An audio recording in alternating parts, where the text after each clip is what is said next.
अस्सलाम वालेकुम दोस्तों, उम्मीद करते हैं आप सब खैरियत से होंगे। आज की वीडियो टीजीटी और एसएसटी या सब्जेक्ट स्पेशलिस्ट की तैयारी करने वाले तमाम उम्मीदवारों के लिए बहुत अहम है, क्योंकि आज हम बात करेंगे पेडागोजी यानी फ़न तदरीसी की बुनियादी और इम्तिहानी अहम नुकात पर। पेडागोजी हर उस्ताद के लिए रीढ़ की हड्डी की हैसियत रखता है, क्योंकि आपको पता है ये ना सिर्फ टेस्ट की तैयारी के लिए बहुत इम्पोर्टेंट है, क्योंकि एग्ज़ाम में इस टॉपिक के रेलेवेंट टीचिंग के लिए बहुत सारे एमसीक्यू सवालात पूछे जाते हैं। और साथ साथ जब हम क्लास में इंटर होते हैं पढ़ाने के लिए, तो हमें चाहिए कि इस टॉपिक को बहुत ही डीप जाके इसकी स्टडी करें, इसकी पूरी हमें अंडरस्टैंडिंग होनी चाहिए ताकि क्लास में जाके हम सही तरीके से पढ़ा सकें। तो आज मैं आपको पूरा टॉपिक आसान अल्फाज में समझाऊंगा। तो आज के टॉपिक में हम डिस्कस करेंगे definition, um, theories, approaches and assessment. क्योंकि इसके बहुत सारे एग्जांपल्स, बहुत सारे थ्योरीज, बहुत सारे अप्रोचेस होंगे, लेकिन इनमें से कुछ अप्रोचेस, थ्योरीज को हम आज डिस्कस करने वाले हैं। तो सबसे पहले हम ये जानने की कोशिश करेंगे कि व्हाट इज़ पेडागोजी। पेडागोजी है क्या चीज़। पेडागोजी का जो सिंपल मतलब है वो है सिखाने का फ़न और तरीक़ेकार को हम जो है पेडागोजी कहते हैं। यानी pedagogy means the art and science of teaching, यानी फ़न और तरीक़ेकार है। यानी ये एक उस्ताद किस अंदाज में पढ़ाता है, कौन सी तकनीक इस्तेमाल करता है और कैसे तुलबा की सीखने की सलाहियत को बेहतर बनाता है, इसके बारे में जानना है। सादा अल्फाज में अगर मैं कहूँ तो ये क्या है, ये सिंपल ये है कि टीचिंग क्या है, ये एक टीचिंग मेथड है। पेडागोजी एक टीचिंग मेथड है और ये एक लर्निंग प्रोसेस है। ठीक है, ये टॉपिक, इसके बारे में फर्दर आप सर्च करिए, बहुत इम्पोर्टेंट टॉपिक है।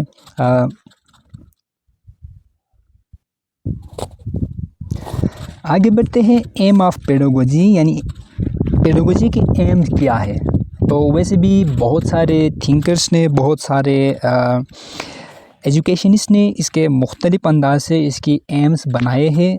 तो इनमें से 3 जो मेजर एम्स जो मुझे लगे कि वो क्या है, वो मैं आपसे डिस्कस करूँगा। सबसे पहले देखिए, पेडागोजी का जो एम है वो इफ़ेक्टिव लर्निंग होनी चाहिए।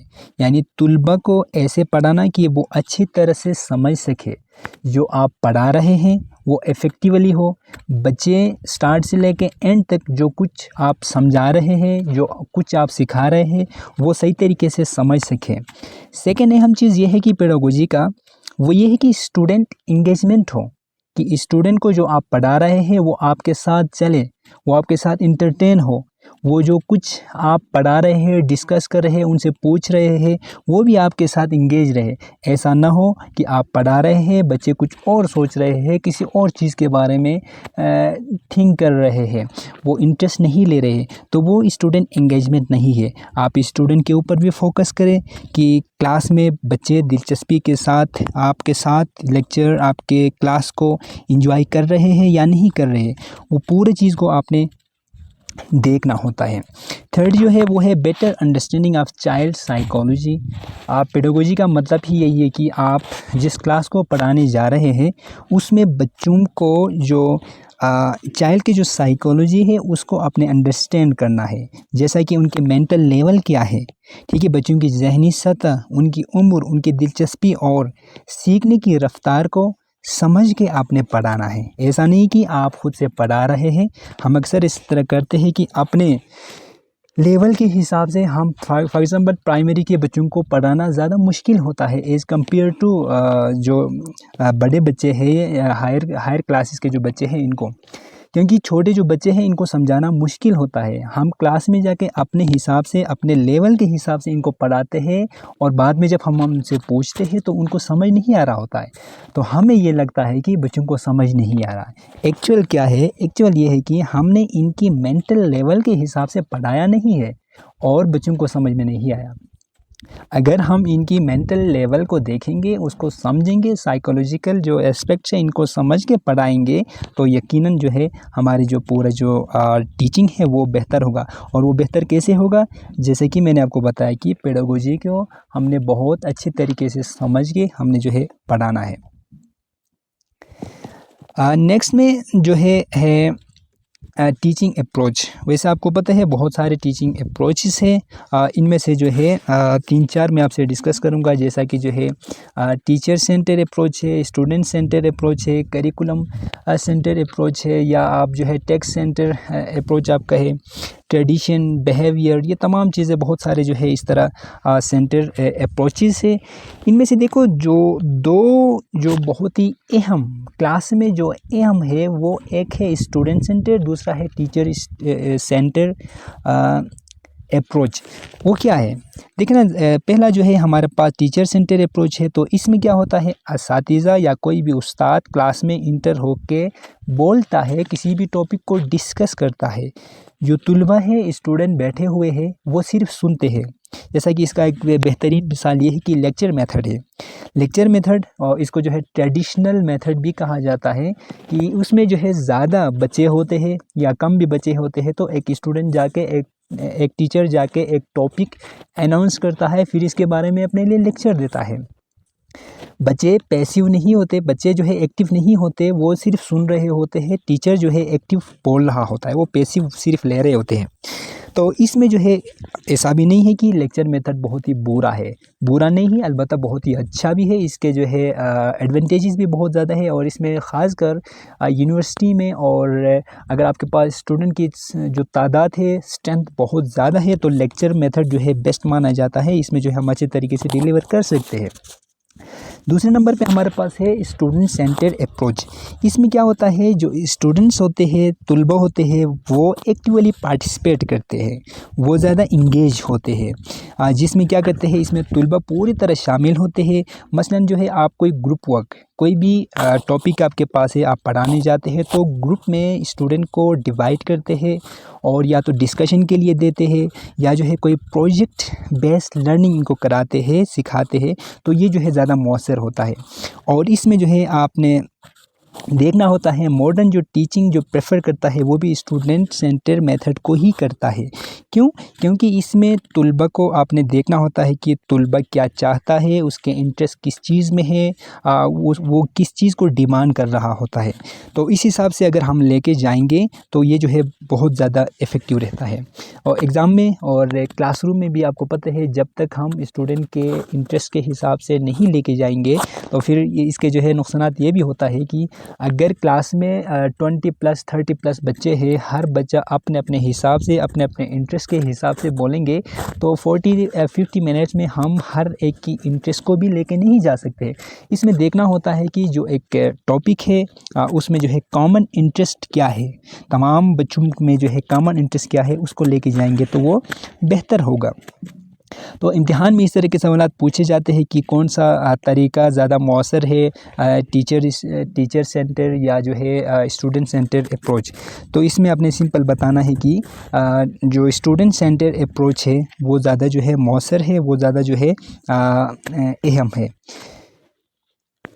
जी, आगे बढ़ते हैं। थ्योरीज़ है, जो कि आपको पता है बहुत सारे थ्योरीज़ है। बिहेवियरिज़म है जो कि स्कैनर ने दिया है, कंस्ट्रक्टिविज़म है जो कि पियाजेट एंड विगोट्स्की ने दिया है, सोशल लर्निंग थ्योरी है, सेल्फ एक्चुअलाइजेशन है। बहुत सारे थ्योरीज़ जो कि टीचिंग के रिलेटेड दिया गया है। इनका हर एक थिंकर का अपना अपना सोच है, अपना अपना तरीक़ाकार है कि बच्चे किस तरीके से लर्न करता है। और पेडागोजी हमें सिखाता है कि वो क्या है। जैसे कि जो है बिहेवियरिज़म है, बिहेवियरिज़म में जो है स्किनर कहता है सीखने का जो अमल है वो रवैये की तब्दीली का नाम है। यानी कि अगर एक स्टूडेंट के रवैये बिहेवियर में तब्दीली अगर नहीं आता तो वो लर्निंग नहीं है। तो सीखने का अमल जो है वो कहता है कि जो है बिहेवियर में तब्दीली का नाम है। ठीक है, यानी कि आप इसमें रिवार्ड, कोई जो है रिवार्ड या पनिशमेंट इसमें अहम किरदार अदा करते हैं। अगर आप स्टूडेंट को वार्न करेंगे इसको, या कोई अवार्ड इसको जो है मोटिवेशन के तौर पे जो है आप एक एक्सटेंसिक मोटिवेशन इनको देंगे कि, या इनको जो है सज़ा आप कहेंगे कि अगर आपने ये याद नहीं किया या आपके बिहेवियर इस तरह हुआ तो मैं आपको पनिश करूँगा, कॉर्पोरल जो है पनिशमेंट दूंगा। तो इसमें बच्चे डर के जो है याद करते हैं, या आप इनको मोटिवेशन कुछ देते हैं तो कोई अवार्ड का नाम देते हैं या अवार्ड रखते हैं, तो इसकी लालच में वो अपने बिहेवियर को, अपने जो है रवैये को चेंज करते हैं। तो बिहेवियरिज़म का जो कॉन्सेप्ट है वो यही है कि स्किनर ने भी यही कहा है कि जो सीखने का जो अमल है वो रवैये की तब्दीली का नाम है। ठीक है, तब्दीली है।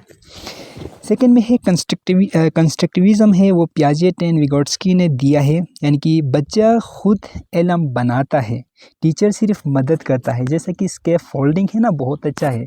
बच्चा खुद से सीख रहा होता है, खुद से काम करता है, यानी टीचर एज अ फैसिलिटेटर वहाँ पे काम करे। यानी कि बच्चे को जहाँ पे डिफ़िकल्ट हो, बच्चे जहाँ पे फील करे कि ये मुश्किल है, तो टीचर वहाँ पे क्या करे, उसकी हेल्प करे, इसकी डिफ़िकल्ट को सॉल्व करे, ना कि वो तमाम चीज़ें खुद करे, बच्चा सिर्फ वहाँ पे जो है पैसिवली देखे। तो कंस्ट्रक्टिविज़्म में भी यही है कि बच्चा खुद से इल्म बनाए, यानी कि वो कहता है कि बच्चा खुद से इल्म बनाता है, जब आप जो टीचर है वो फैसिलिटेटर के तौर पे काम करना है। थर्ड नंबर पे जो है ये भी सोशल लर्निंग थ्योरी है, जो कि बेंदोरा ने दिया है, बहुत ही अच्छा है, जिसमें जो है बच्चे दूसरों को देखकर सीखते हैं। मॉडलिंग या जो है ऑब्जर्वेशन अहम अनासिर है, जिसमें जो है आप दूसरों को, अपने सोसाइटी को, अपने टीचर को, अपने सराउंडिंग के एनवायरनमेंट को देखकर ऑब्जर्व करके आप सीखते हैं। अब इसमें जो है नेगेटिव पॉइंट ये आता है कि अगर आपके सोसाइटी, आपके इर्द गिर्द के जो लोग हैं वो अगर सही तरीके से उनकी बिहेवियर, उनकी लर्निंग स्टाइल अच्छी नहीं है, तो आपके ऊपर नेगेटिव इम्पेक्ट पड़ेगा। तो इसमें जो है ये है कि सोशल लर्निंग थ्योरी में ये है कि आपके सराउंडिंग का अच्छा होना, सराउंडिंग में जो है पॉजिटिव लोगों का होना बहुत ही अहम है।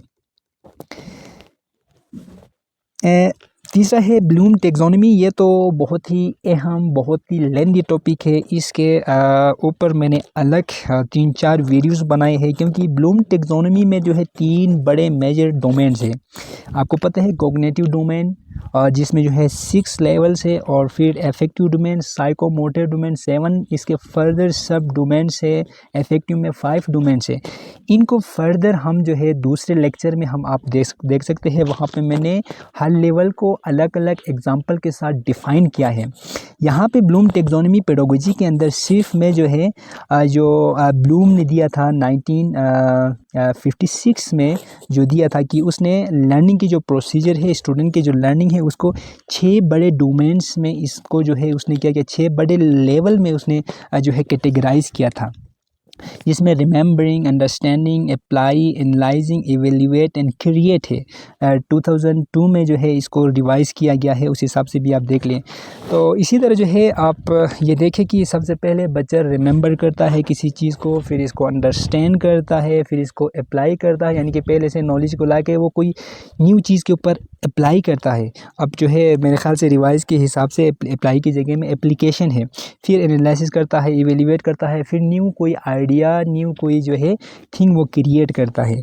तो इम्तिहान में भी इस तरह की चीज़ें पूछे जाते हैं, क्लास के अंदर भी अगर इस हिसाब से अगर हम पढ़ाएंगे तो मेरे ख़्याल से बहुत ही मौसर रहेगा। एग्ज़ाम में भी पूछते हैं कि जो है ब्लूम टैक्सोनॉमी के जो है क्रिएट या जो है हाईएस्ट लेवल कौन सा है, तो इसमें हम अक्सर करते हैं कि जो है क्रिएट है या हाईएस्ट लेवल क्रिएट है, लोवेस्ट लेवल कौन सा है, क्योंकि हमें एक एमसीक्यूज़ हमसे पूछते हैं। तो इसमें जो है हाईएस्ट हमारा लोवेस्ट जो है हमारा रिमेंबरिंग है। ठीक है, फिर इसके बाद जो है असेसमेंट, जो कि बच्चों को असेस करने के लिए बहुत से टूल्स हम इस्तेमाल करते हैं। जैसे कि 3 मेजर जो टूल्स है वो हम ड्यूरिंग क्लास और जो हमारा सेशन है उसमें हम असेसमेंट हम बच्चों को कर सकते हैं। Formative assessment, summative assessment and diagnostic assessment, ये 3 मेजर टूल्स है जिसके ज़रिए हम बच्चों को अच्छी तरीके से हम ऑब्ज़र्व करते हैं, हम उनको जो है एनालाइसिस करते हैं और उनको हम एसेस कर सकते हैं कि बच्चा कितना सीख रहा है, कितना सीखा है, कितना सीख सकता है। जैसे कि फॉर्मेटिव, और हमारे पास बहुत सारे टूल्स है फॉर्मेटिव, जो कि ड्यूरिंग लर्निंग आप क्लास ले रहे होते हैं, आप कोई भी टॉपिक पढ़ा रहे हैं, कोई भी लेसन आप उनको पढ़ा रहे हैं, कोई भी एक्सरसाइज आप इनको करा रहे हैं, तो इसमें आप फॉर्मेटिव असेसमेंट कर सकते हैं। जैसे कि एक टॉपिक आपने पढ़ाया, पढ़ाने के बाद आपने जो है फॉर एग्जांपल क्विज़, ठीक है, सिखाने के दौरान यानी कि आप जो भी टेस्ट लेंगे, आपने जो है कोई टॉपिक दिया इनको, उनसे क्विज़ क्वेश्चन आंसर किया, मश्क या exercise at the end of any topic, वहाँ पे एक्सरसाइज दिया हुआ होता है, वहाँ से आप सवाल जब इनसे पूछेंगे, उनसे टेस्ट लेंगे उसी चैप्टर का, तो वो होगी आपका फॉर्मेटिव असेसमेंट, यानी ऑन गोइंग। ऑन गोइंग यानी कि लर्निंग के दौरान आपने उनसे असेसमेंट लिया, उसको फॉर्मेटिव असेसमेंट का नाम दिया जाता है, जो कि एग्ज़ाम में इसके रिलेवेंट बहुत सारे सवालात पूछे जाते हैं। मेरे पास पास्ट ऐसे पेपर्स है और मैं कई दफ़ा ख़ुद अपीयर हुआ हूँ, कई दफ़ा मैंने ये देखा है कि इन असेसमेंट के 3 जो फॉर्मेटिव, सॉमेटिव एंड डायग्नोस्टिक जो असेसमेंट है उसके रिलेवेंट बहुत सारे क्वेश्चन पूछे जाते हैं। तो इसको जो है अपने गो थ्रू करना है, फर्दर डिटेल में आपने पढ़ना है। एंड नेक्स्ट में जो है सॉमेटिव असेसमेंट, जो कि आपको पता है कोर्स के आखिर में लिए जाता है, मसलन जो है फाइनल एग्ज़ाम या जो है मिड टर्म एग्ज़ाम होता है या फाइनल एग्ज़ाम, जिसमें जो है आप बच्चों को ग्रेड के हिसाब से इनको कैटेगराइज़ करते हैं, क्या कि यानी कि हर सब्जेक्ट में हम इनको ग्रेड देते हैं।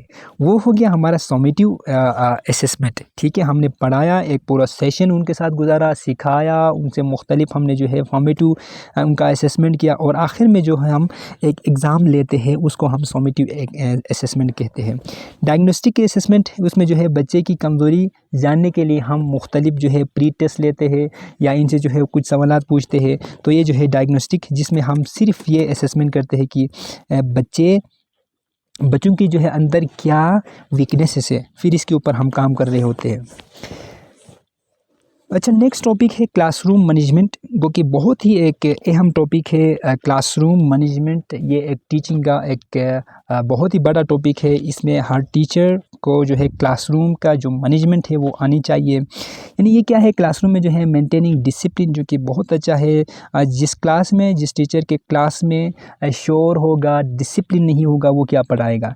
पॉजिटिव लर्निंग एनवायरनमेंट होनी चाहिए, ठीक है, एंगेजिंग होनी चाहिए, इफेक्टिव टाइम मैनेजमेंट होनी चाहिए। जो पर्टिकुलर जो आपके 40 मिनट्स या 50 मिनट्स आपको दिए गए हैं, उसमें ना आपने पहले ख़त्म करना है ना बाद में ख़त्म करना है, ठीक है। आपने एग्जैक्ट टाइम पे अपने क्लास ख़त्म करना है, वाइंड अप करना है। आपने उसी अंदाज में जो है आपने उस अंदाज़ में जो है आपने ऑर्गेनाइज़ करना है, लेसन प्लान आपने बनाना है।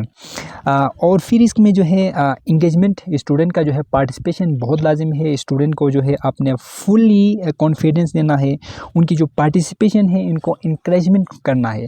देखना जो है एक मॉडर्न टीचिंग के हवाले से मैं कोई ऑनलाइन कोर्स कर रहा था, तो वहाँ पे एक मैडम साहिबा बता रही थी कि हमने स्टूडेंट को जो है वो जो कुछ भी क्लास में प्रेजेंटेशन दे रहा है वहाँ पे उसको रोकना तो नहीं है। जब हम इसको रोकते हैं या इसको हम बताते हैं कि आपने गलत आंसर किया है, तो इसका जो है बहुत ही नेगेटिव इम्पैक्ट पड़ता है। अगर बच्चा आपके हिसाब से कोई भी आंसर आपके हिसाब से सही देता है, तो आपने उस टाइम भी अप्रिशिएट आपने ऐसे करना है कि उससे मज़ीद उसकी लर्निंग का जो प्रोसेस है वो स्टॉप ना हो। फॉर एग्ज़ाम्पल हम अक्सर इस तरह करते हैं, एक बच्चा किसी सवाल का आंसर हमारे हिसाब से सही देता है, तो हम क्या करते हैं, बाकी क्लास से क्लैपिंग करवा के इनकी हौसला अफजाई करते हैं। वो मैडम कह रही थी कि जब हम ऐसे करते हैं तो वो बच्चा, उसकी जो लर्निंग जो प्रोसेस है वो वहाँ पर स्टॉप हो जाता है। वो समझने लगता है कि उसके साइको में ये जो है बात बैठ जाता है कि मैं तो परफेक्ट हूँ, मैं तो हर चीज़ को समझ सकता हूँ, टीचर ने मेरा अप्रिशिएट किया। छोटे जो बच्चे हैं इनको जो है आप अप्रिशिएट ज़रूर करें, लेकिन अच्छे करेक्ट आंसर देने के बाद आपने ऐसा करना है कि मज़ीद आपने उसको मजबूर करना है कि वो मज़ीद सोचे। यानी कि एक आंसर सही देता है तो आपने उसको बताना है कि यस, आपने जो है जो आंसर दिया है वो बिल्कुल ठीक दिया है।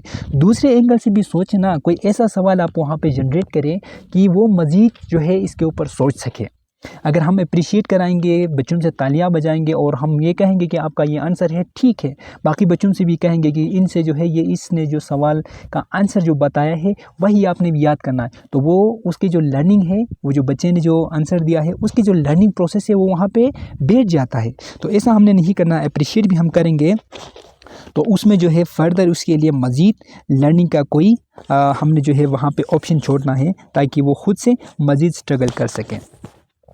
नेक्स्ट में है टीचिंग एड। ये बहुत इंपॉर्टेंट है, अक्सर जो है एग्ज़ाम में भी जो है पूछे जाते हैं, क्लास में भी हम जाते हैं तो अक्सर इस तरह होता है, हमारे पास मार्कर नहीं होता, या लेसन के हिसाब से अगर हम कोई ग्रुप्स वर्क अगर हम ग्रुप वर्क कराते हैं तो उसमें हमारे पास चार्ट्स नहीं होते। तो ये लेसन के हिसाब से एक टीचर को चाहिए कि वो अपने साथ ये तमाम चीज़ें लेके जाए। जैसा कि लेसन में अगर आपने ग्रुप वर्क कराना है तो चार्ट्स की नीड होगी, मार्कर्स की नीड होगी, कोई पिक्चर टॉपिक के रिलेवेंट या कोई मॉडल या फ्लैश कार्ड्स, और अगर पॉसिबल अगर आप लेक्चर वगैरह दे रहे हैं तो उसमें जो है आपके पास क्या होनी चाहिए, आपके पास प्रोजेक्टर होनी चाहिए। अगर प्रोजेक्टर भी नहीं है, दूसरी चीज़ें भी नहीं है, तो आपकी क्लास मैनेजमेंट भी सही नहीं होगा, और इसके साथ साथ आप जो भी बता रहे हैं उनकी जो लर्निंग प्रोसेस है उनके ऊपर इम्पेक्ट पड़ेगा। तो ये तमाम चीज़ें आपके पास पहले से होनी चाहिए, पहले से आपके पास अवेलेबल होनी चाहिए चीज़ें, तभी जाके जो है आपकी जो टीचिंग है वो इफ़ेक्टिव होगा। तो टीचिंग एड में सिंपल ये है कि charts, picture, model, markers, white board, फिर जो है डस्टर वगैरह जो है आपके पास होनी चाहिए। तो ये तमाम चीज़ें अगर आपके पास होंगे तो क्या होगा, इससे होगा ये कि आपका जो है जो लर्निंग है वो इजी होगा और इंटरेस्टिंग, फिर जो है लॉन्ग लास्टिंग आपका जो होगा वो लॉन्ग लास्टिंग होगा, यानी कि बहुत देर तक आप पढ़ा सकते हैं आपके पास अगर पूरी जो है चीज़ें अवेलेबल है तो।